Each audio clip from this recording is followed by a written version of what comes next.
السلام علیکم ورحمۃ اللہ وبرکاتہ۔ آپ دیکھ رہے ہیں میرے آئیڈیاز،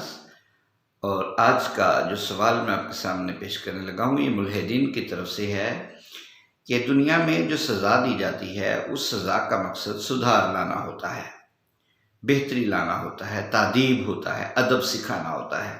استاد بچے کو سزا دے، اس کا مقصد اس کو درست کرنا ہے۔ والدین بچے کو سزا دے، اس کا مقصد اس کو بہتر بنانا ہے۔ اسی طرح نظام یعنی قانون کسی کو سزا دیتا ہے تو اس کا مقصد بھی بہتری کی طرف لانا ہوتا ہے اور اس کو ایک اچھا شہری بنانا مقصود ہوتا ہے۔ اسی طرح اسلام نے جو حدود متعین فرمائی ہیں اس کا مقصد بھی یہی ہے کہ ان میں سدھار لایا جا سکے۔ جیسے کوئی شراب پیتا ہے تو اس کو 80 کوڑے لگائے جاتے ہیں تاکہ آئندہ وہ شراب نہ پیے۔ چوری کرنے والے کا ہاتھ کاٹا جاتا ہے تاکہ آئندہ وہ چوری نہ کرے۔ اسی طرح زنا کرنے والے میں 2 صورتیں ہیں۔ غیر شادی شدہ زنا کرتا ہے تو اس کو 100 کوڑے مارے جاتے ہیں، اور شادی شدہ زنا کرتا ہے اور اس پر گواہیاں مل جاتی ہیں تو اس کو، یا وہ اقرار جرم خود کر لیتا ہے تو اس کو سنگسار کرنے کی سزا ہے۔ اسی طرح ہر قسم کی سزا ہے تو اس کا مقصد اس میں بہتری لانا ہوتا ہے تاکہ وہ اس گناہ سے پاکیزہ ہو جائے اور آئندہ ایسا گناہ کرنے کے قابل نہ رہے۔ آخرت میں جو سزا دی جاتی ہے اس سزا کا پھر کیا مقصد ہوا؟ آخرت کی جو سزا ہے اس سے کیا سدھار آئے گا؟ اس سے تو دوبارہ اس نے زندگی تو کوئی گزارنی نہیں ہے، وہ تو آخری زندگی ہے۔ اگر وہ آخری زندگی ہے اور اس کے بعد کوئی دوسری زندگی نہیں ہے تو پھر ایسی صورت میں سوال اٹھاتے ہیں ملحدین، تو اس سزا کا فائدہ کیا ہوا؟ لہذا آج میں اس موضوع پر ہی تھوڑی سی بات کرنے لگا ہوں۔ اس میں پھر 2 طرح کی سزائیں ہیں آخرت میں، پہلے یہ سمجھ لیں، اس کے بعد میں اس کی عقلی توجیہ کی طرف بھی آتا ہوں۔ پہلی تو وہ ہے جو چھوٹے موٹے جنہوں نے دنیا میں گناہ کیے ان پر ان کو جو سزا مرتب کی جائے گی، اور اس سزا کو پانے کے بعد وہ ایسے ہی ہے جیسے اس کے جسم پر، ان کے دل پر، ان کے کپڑوں پر جیسے داغ لگا ہو، تو اس کو جب دھویا جائے گا تو دھونے کے بعد وہ پاکیزگی کی طرف مائل ہونا شروع ہو جائے گا۔ جتنا کسی کا گہرا داغ لگا تھا اتنا ہی اس کو زیادہ دھویا جائے گا اور اتنی اس کے حساب سے اس کی سزا متعین کی جائے گی، اور بالآخر وہ اتنی سزا بھگتنے کے بعد اس جو عذاب والی کیفیت تھی اس سے نکل کر اللہ تعالیٰ کے انعامات میں منتقل ہو جائے گا،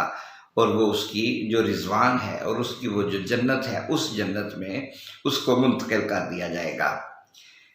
اور کچھ وہ ہوں گے جن کے گناہ یا جن کے معاملات ایسے ہیں کہ جن معاملات میں ان کو فار ایور کی سزا سنا دی جائے گی، تو جب فار ایور کی سزا سنا دی جائے گی وہ ان کے لیے ہمیشہ ہمیشہ کے لیے عذاب ہوگا، وہاں کوئی سدھار ممکن نہیں ہوگا اور نہ ہی اس کا انہیں کوئی فائدہ ہوگا۔ اب یہاں پر پہلی بات اس کو یوں سمجھ لیجئے کہ یہ 2 پیرالل دنیایں ہیں، 2 ورلڈز ہیں۔ ایک یہ ہے جس کو ہم دارالعمل کہتے ہیں، اس میں انسان اعمال کرتا ہے، اور اس کو سمجھنے کے لیے آپ یوں سمجھ لیں 2 کمرے ہیں۔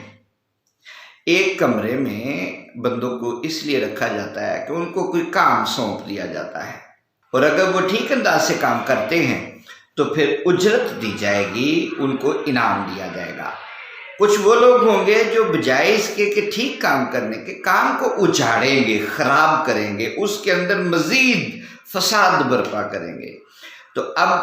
صاف ظاہر ہے اجرت لینے کا یا انعام لینے کا دوسرا کمرہ مختص ہے۔ ایک کمرہ وہ ہے جس کمرے میں آپ نے ورک کرنا ہے، تو جس کمرے میں آپ نے ورک کرنا ہے اس کمرے میں آپ نے اگر اچھا ورک کیا، جس طرح مالک نے آپ کو کہا اس انداز سے آپ نے کام کیا، تو آپ کو اگلے کمرے میں جاتے ہی اجرت مل جائے گی۔ اور اگر آپ نے مالک کی مرضی کے خلاف کر دیا، مالک نے بہت اچھا کمرہ دیا تھا آپ کو صفائی کے لیے، ستھرائی کے لیے، اور آپ نے اس میں سیاہی، کالی سیاہی پھینک دی، وہاں جو پینٹ پڑا ہوا تھا آپ نے اس کو عجیب طریقے سے سارا گند ڈال دیا، فرش پہ گند ڈال دیا، دیواروں پہ گند ڈال دیا، اور اس کے چھت پہ گند ڈال دیا، تو اب جب وہ مالک دیکھے گا کہ اس نے میرے بتائے ہوئے کام کو بجائے ٹھیک کرنے کے مزید اس میں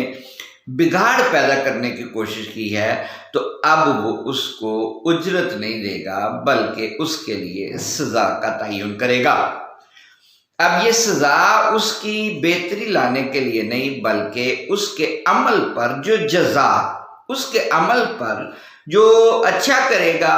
تو اچھائی اور برا کرے گا تو اس کو بری ہی سزا ملے گی، اس کو برا ہی اس کا اجر ملے گا۔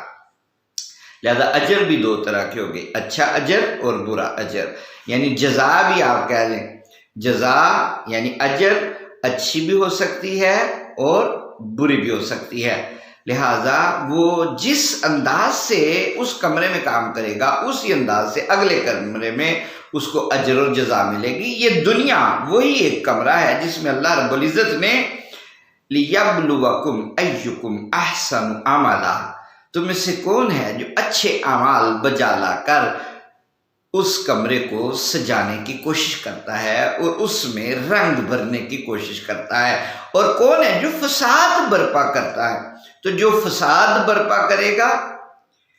اس کمرے میں یعنی اس دنیا میں، تو اس دنیا میں اللہ رب العزت نے اس کو کھلی آزادی دے دیا، چاہے وہ فساد برپا کرے چاہے وہ رنگ و روپ نکھارنے کی کوشش کرے۔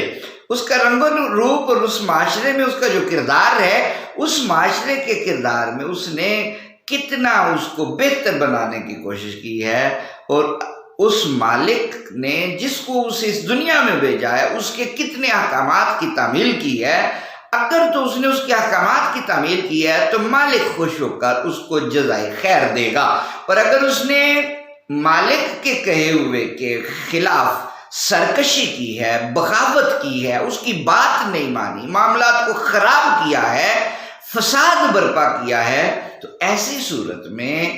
فساد کے لیے اس کے لیے جو جزا مقرر ہے وہ فساد کی منفی جزا ہے، یعنی اس کو اس کی سزا دی جائے گی۔ لہذا اس دنیا میں اس دنیا کو دارالعمل کہہ لیں اور دوسری دنیا کو دارالجزا کہہ لیں۔ لہذا اس دنیا میں اچھے والے کو اچھا اور برے والے کو برا بدلہ دیا جائے گا، اور یہ بدلہ دینا دراصل یہی اس کے لیے جزا ہے۔ تو ایک ہے عمل کی دنیا، اس میں انسان جو بھی سزائیں رکھے یا مالک جو بھی سزائیں رکھے ان کا مقصد تو سدھار ہو سکتا ہے، کیونکہ سدھار کا تعلق بھی دارالعمل سے ہے تاکہ وہ اچھے عمل کرے۔ یعنی سدھار کا الٹیمیٹ نتیجہ کیا ہے؟ کوئی جب سدھرتا ہے تو سدھرنے کے بعد بھی وہ عمل کرتا ہے تو وہ پھر بھی دارالعمل میں ہی رہا۔ لہذا دارالعمل میں رہنے کی وجہ سے وہ شخص سدھار پا سکتا ہے، اور ہو سکتا ہے اس کی آخرت کی زندگی میں سدھار پانے کی وجہ سے اس کے لیے انعامات رکھ دیے جائیں۔ جبکہ یہ اس دنیا چونکہ ہے ہی دارالعمل، لہذا اس کو دارالجزا نہیں کہہ سکتے۔ لہذا جو دارالجزا ہے اس میں الٹیمیٹلی فیصلہ ہونا ہے کہ دنیا میں یعنی دارالعمل میں کس نے اچھا کیا اور کس نے برا کیا۔